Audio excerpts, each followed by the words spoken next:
Now I'm going to help you. This side of the tape is directed to your conscious mind, the part of your mind where you make decisions and where you are aware of now. I will explain a number of techniques you must use to create patterns of confident behavior. Use these techniques deliberately until they become habits for you. They will provide a framework in which the energy released from your unconscious will be expressed. Your unconscious mind is all the memory, wisdom, and perception that you're unaware of at any one time. It contains all your hidden potential and inner power. On the other side of this tape is a powerful hypnotic induction, which releases the power of the unconscious mind to give you strength and confidence. It will program your mind for success. You should listen to it only when you can relax safely and comfortably and ignore the outside world completely. Each of us is different. We all want confidence, but we all have different lives to live. I would like you to think for a moment now about what you want confidence for. Take a moment or two to think about that. Where will you use it? What changes will it make for you as you are more confident? Let's take a specific example. Imagine a scene in your head now where you are totally confident. Imagine you are seeing a film right now of a time in the future when you're using your confidence to achieve something you really enjoy. Do whatever you would do if you knew you couldn't fail.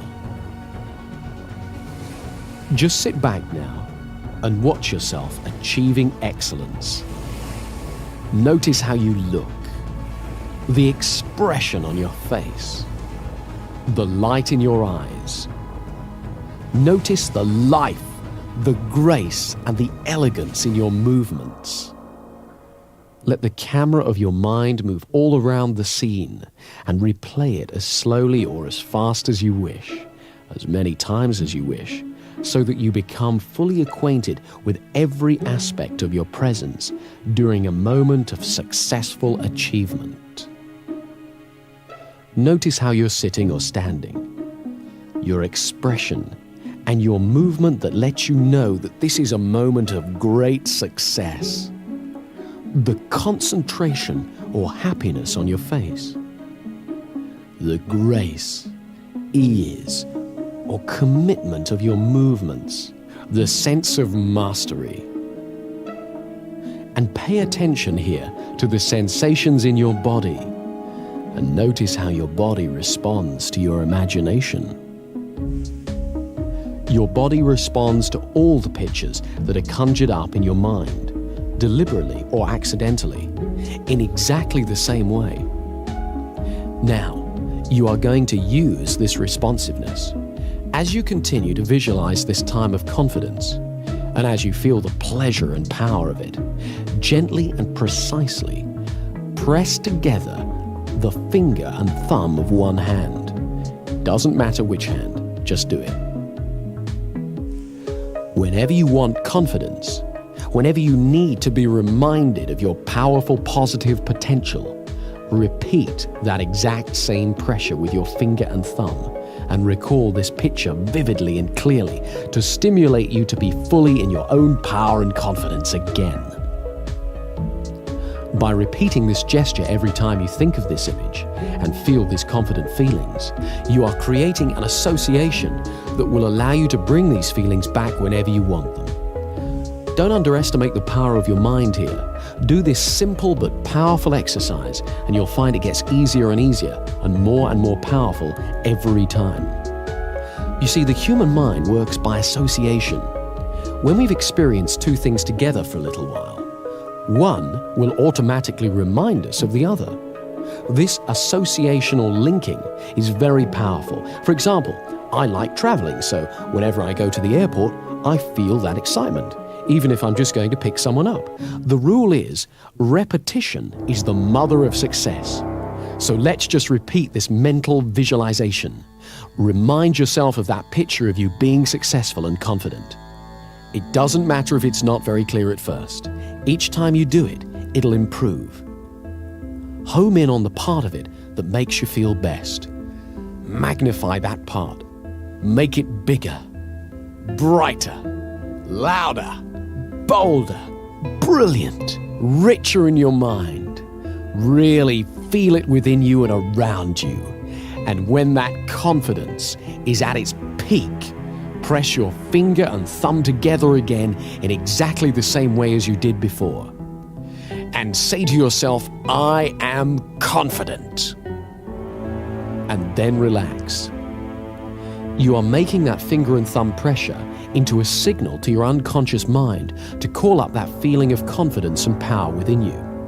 Practice this imagining for at least 3 weeks every day, and then whenever you feel challenged, you can repeat that exact same movement.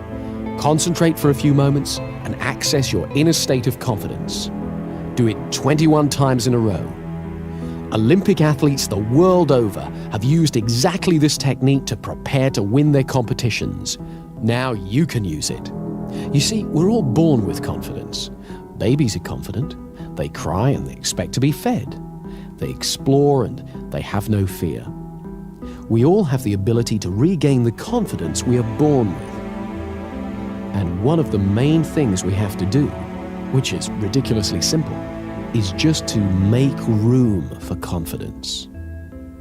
People who've lost confidence feel fear, and so they often hurry to get past things or hang back and avoid them.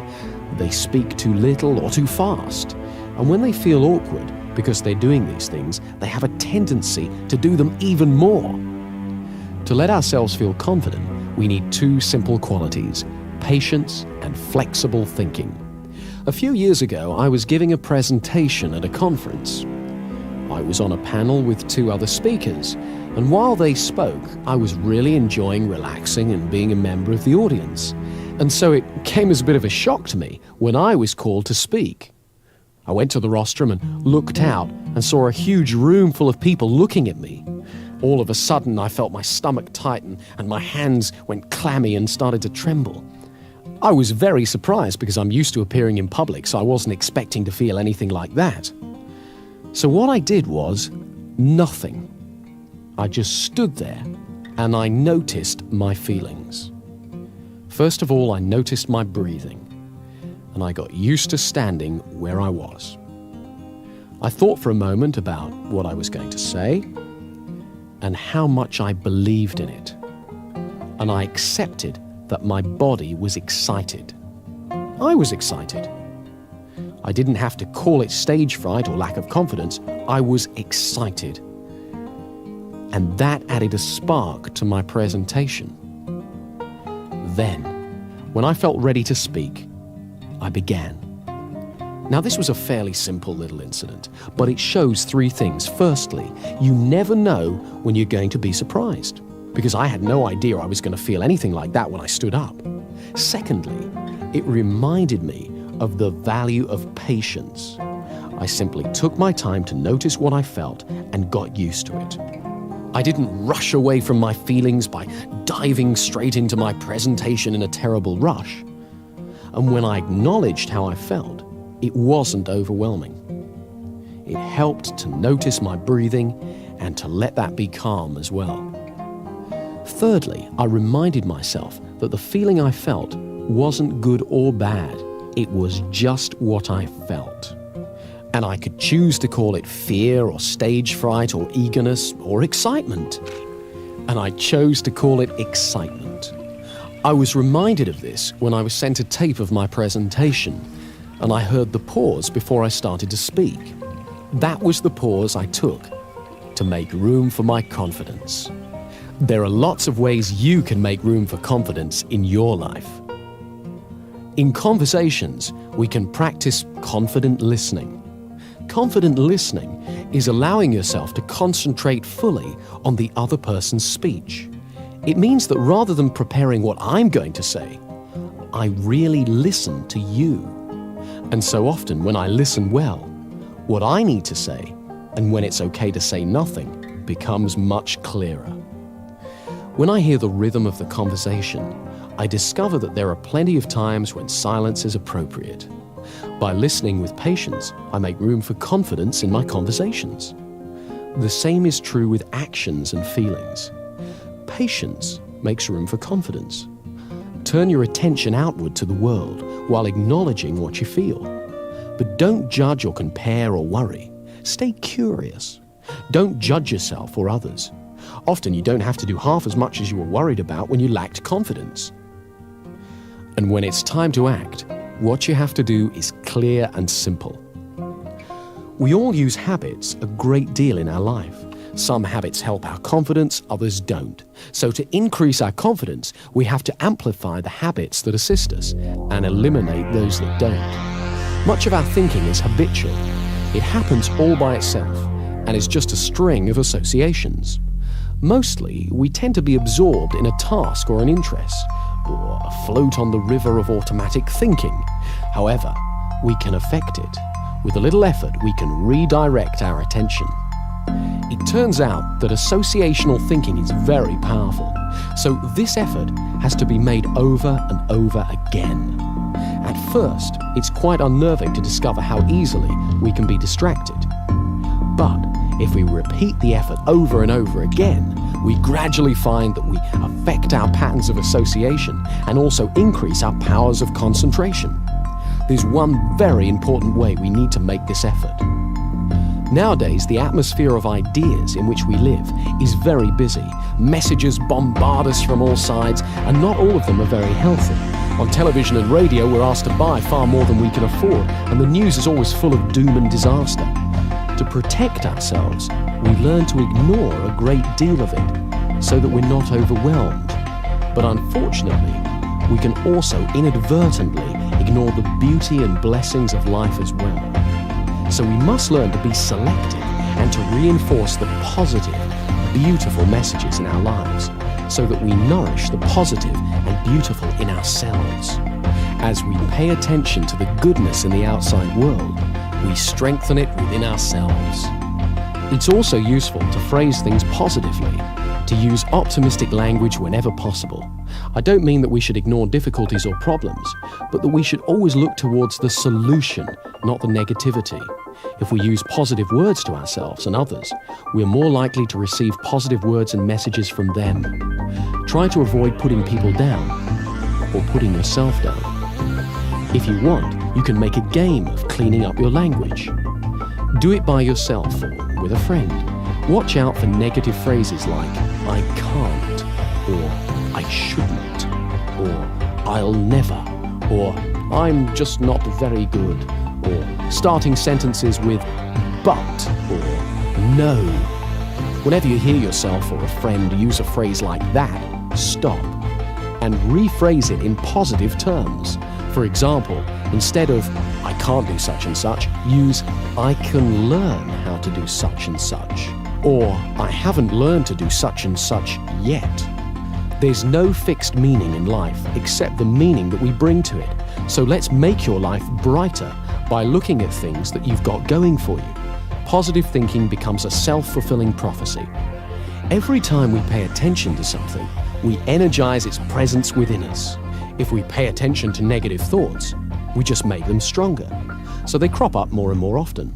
But when we pay attention to positive thoughts, we strengthen them so that they return to our consciousness more and more often.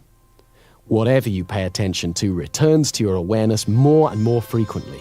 So it's vitally important to acknowledge and concentrate on your successes, great and small, and what's really healthy and rewarding around you. Remember, you always get more of what you focus on in life. Here's a way of focusing that power. These questions direct your mind to what's positive in your life, so in order to answer them, you have to experience some of the good feelings that go with the answer. Every morning, ask yourself, what do I feel happiest about in my life? Who or what in my life makes me feel most loved? Who or what in my life makes me feel richest? And if you don't know the answers to these questions yet, ask yourself instead, what could I feel happiest about? Who or what in my life could make me feel richer, happier, or more confident? When you were a child, you may have seen a model railway in a shop window. The train would go round and round the window, across the front and into a tunnel, and then out of the tunnel on the other side, across the front of the window, back into the tunnel, and so on. The conscious mind is a bit like the window. We see the train of our thoughts when it crosses the front of the mind, but the train carries on out of sight and pulls whatever we've seen through the tunnel, the unconscious mind. If we put positive thoughts onto that train when we see it, when it's in our conscious mind, it will automatically take them into the unconscious mind again and again. So whenever you think of yourself, think of your successful self, and the automatic, incessant train of our thoughts will take that positive picture of yourself to your unconscious, and slowly but surely, your fundamental view of yourself will improve, and it will become natural to think of yourself as successful, competent, and confident. Another part of making room for confidence in our life is accepting that there is risk.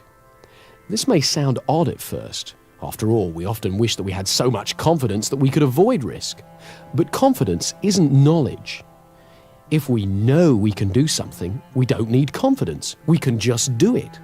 We only have confidence if we are not entirely sure, not 100% sure of success, and yet we still have a go.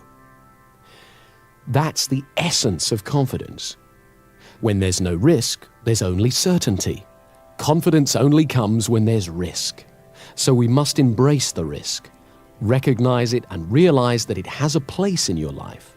In fact, it is because of the risk that you can value your achievements, because you achieve them in the face of risk. This is why you can feel good about every step on your path to confidence. Each step is a risk, however small. And as you get used to having confidence, you will realize that you get used to having risks. Risks don't go away. We just learn that we can face it and deal with it.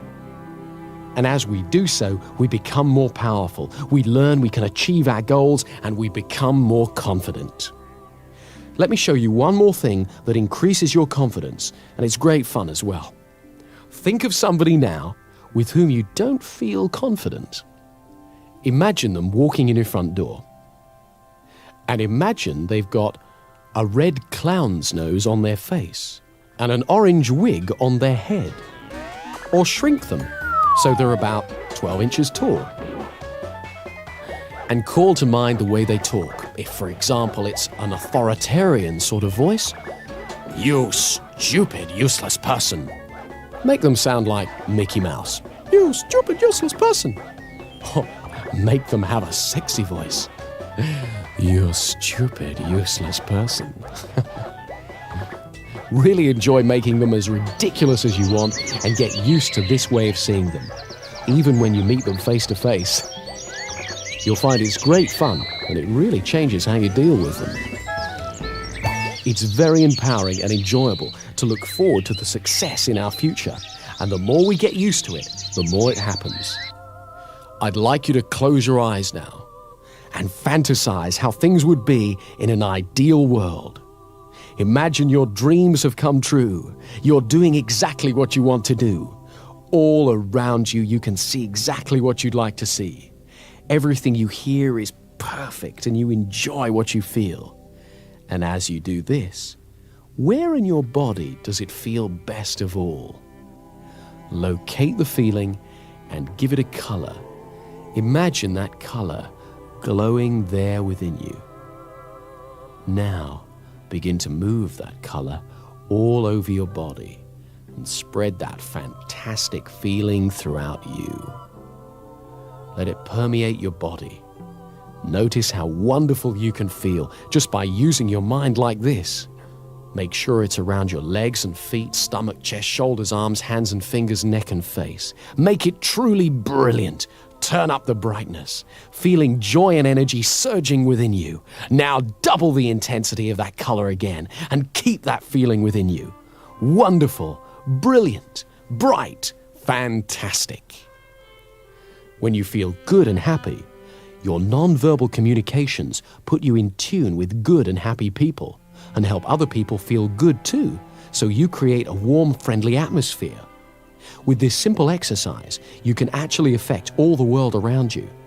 Do this every day and you'll soon notice how it begins to bring out the optimism and enthusiasm in the people you mix with.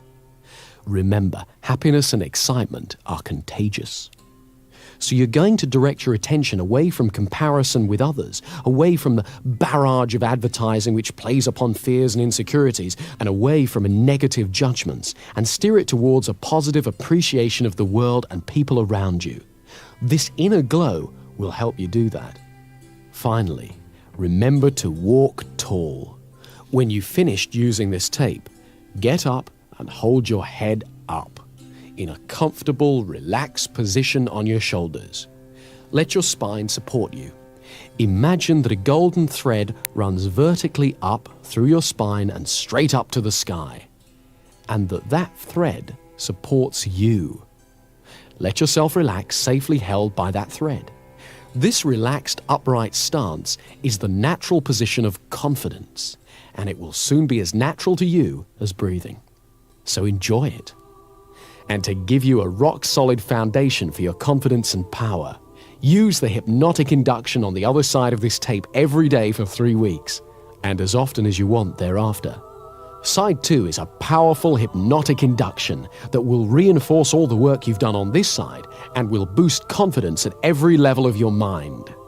Whenever you want to relax deeply and totally, go somewhere where you don't have to be aware of the outside world and use Side 2 to go into as deep a trance as you need to. Each time you go into trance, the effect gets stronger. So use it every day for 3 weeks. Use it, enjoy it, and you'll find that as your confidence increases day after day, you'll find yourself doing things you used to dream of. Use both sides of the tape every day until you can really feel the improvement you want.